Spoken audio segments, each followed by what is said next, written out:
Shabbat Shalom. As many of you know, I do a lot of interfaith work in Houston. On Thursday morning this past week, the Houston Jewish community sponsored the first community Seder for faith and community leaders in Houston. Co-sponsors of the event included the Jewish Federation, the local Consulate of Israel, the JCC, the Holocaust Museum, the AJC, and the ADL.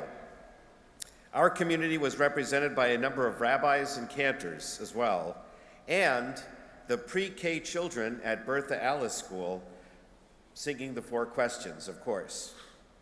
About 100 leaders of various faith communities and government officials attended the event.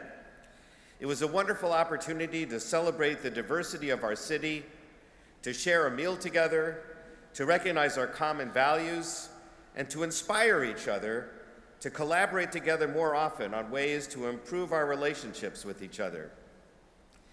The Seder highlighted Jewish values of welcoming the stranger and reaching out to those who are in need, because we all know what it is like to be an oppressed minority. It was also an opportunity to express our Jewishness in the context of a specifically Jewish ritual, the Passover Seder. And we began the program with a reminder that Jews around the world are traumatized by the violence, barbarity, and cruelty of October 7th, as well as by the subsequent dramatic rise in anti-Semitism around the world. At the same time, we acknowledged that there is much suffering all over the world. While we cannot wave a magic wand to end all suffering, we can gather together here in Houston to make a difference for our city. People sometimes ask me, why do you do all this interfaith work? What do you get out of it? And why now, when we Jews are especially alarmed by the rise in anti-Semitism? So here are 4 answers to those questions. First, I learned humility. Humility is a good thing. It opens our minds up to listening and learning from each other. That is a major benefit of engaging in interfaith relationships. It's hard to underestimate the value of humility. We humans really don't know all that much about most things. We certainly cannot know a lot about God, and we probably do not know much about what is important or what is sacred and what motivates other faith and cultural communities. There's a story told by a Hasidic rabbi about a peasant who was sitting at the inn along with some other peasants drinking.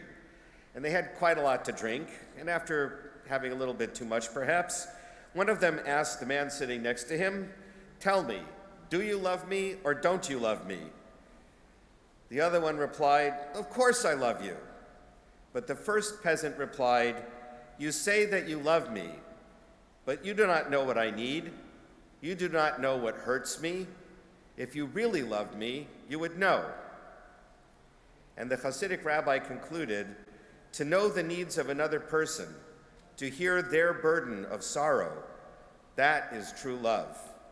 We need to hear each other's stories, really listen to them, and try to understand their needs and their pains and their burdens. A second reason for engaging in interfaith relations is that the Jewish tradition teaches us we're all created in God's image. Regardless of religion, ethnicity, or nationality, we all carry a spark of God's holiness in us. And we're also all related to each other. All humans, according to the book of Genesis, have the same ancestry. First through Adam and Eve, and then through Noah and his wife. We're all one big family. And we are also commanded to love the stranger. When Cain has a fight with his brother Abel and tragically kills his brother, God asked, "What happened to Abel?" And Cain answers with a question, "How should I know? Am I my brother's keeper?" To which our tradition most emphatically answers, "Yes. Yes, you are absolutely your brother's keeper. We are all our brothers and sisters' keepers. We must look after their welfare." Third, our tradition teaches us that diversity is good. That's one of the messages of the Tower of Babel. Apparently, God thought it was necessary for humans to have different languages, cultures, and beliefs. If we all thought and believed the same thing, Wouldn't it actually be like some dystopian science fiction story, like 1984? Can you imagine having to think, believe, and feel just like everyone else? Thank God, literally, according to the Bible, thank God we have the ability and the right to independent thinking. Intellectual curiosity and creativity is perhaps the greatest gift that God has given to humanity. And because we can all think and believe differently, it enables us to learn from each other, to challenge each other and each other's thoughts and beliefs, and thereby to sharpen our own thinking. Don't be upset, or worse, angry, when you disagree with someone. Count your blessings that we can disagree. And with a little humility, we might actually learn something from each other. But for sure, we must learn to respect the fact that no two people will agree on everything. That's what makes us human beings. Diversity is the key to innovation. And finally, we Jews are a very small people on earth, only about 16.7 million out of 8.1 billion. That's less than 1/5 of 1% of the world's population. How on earth can we secure a safe future for ourselves, let alone fulfill our self-understood mission of bringing kindness and compassion, justice and fairness to the world without bringing people together, without working with other faith groups that share our vision? I believe that all too often there is a 4-step progression from ignorance to violence. It goes like this. Ignorance begets fear. We fear the unknown. But once we come to understand our neighbor, we will most often be able to dispel our fears of him or her. On the other hand, if we don't do that, then fear begets hatred. It's easy to conjure up all kinds of crazy ideas about someone we don't know, ideas that can make us believe this person is evil. And who doesn't hate evil? But once we talk to the person, we'll most likely discover that we actually have a lot in common. We share common hopes for the future, for our families and our friends, and for a better world. But if we let fear turn into hatred, then hatred begets anger. And anger, finally, begets rage that can be violent. It doesn't always have to go this way. Most people do not allow their emotions to lead them to violence, but it can happen, and it often starts with plain ignorance. Yes, there are people out there who hate us. Israel is confronted with Hamas in Gaza, Hezbollah in the north, and Iran, which is now threatening an imminent attack against Israel. Anti-Semitism around the world has skyrocketed in the past 6 months. I do not hold out much hope that minds already blinded by hatred and rage can be changed. We must be ready to defend and protect ourselves. At the same time, let us guard ourselves against becoming like those who seek to do us harm. And let us also join with others here in Houston as allies for each other, because here in our community, we can have the greatest impact on dispelling the fear, anger, and bigotry that can lead to violence.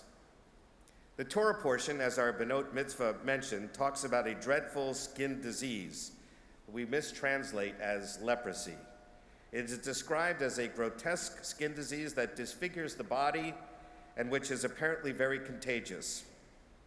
The person who has this disease is required to warn others coming near by calling out, tameh, tameh, impure, impure.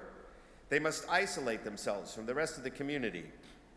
But the Talmud suggests another reason for their calling out impure.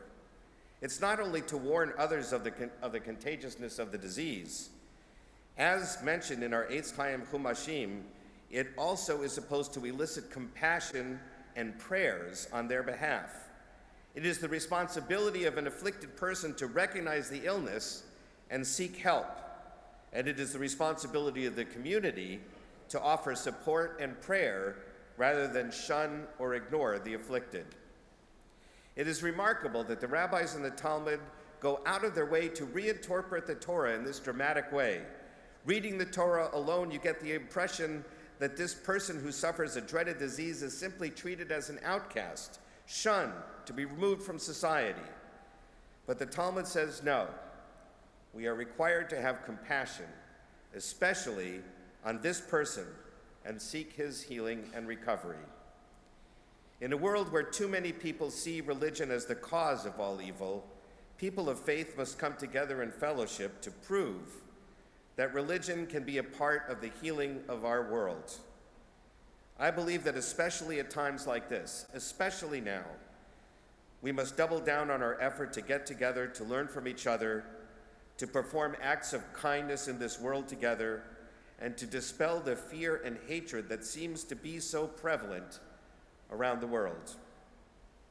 By doing so, I believe that we can, in fact, demonstrate that goodness is stronger than evil, love is stronger than hatred, kindness is stronger than cruelty, and compassion is stronger than indifference. All of our faith traditions teach us that human life is sacred, that we must treat our fellow human beings as we would like ourselves to be treated. Sadly, too many people abuse their own faith traditions to twist it into something perverse.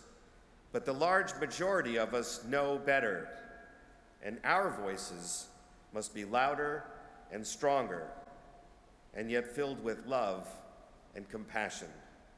Shabbat Shalom.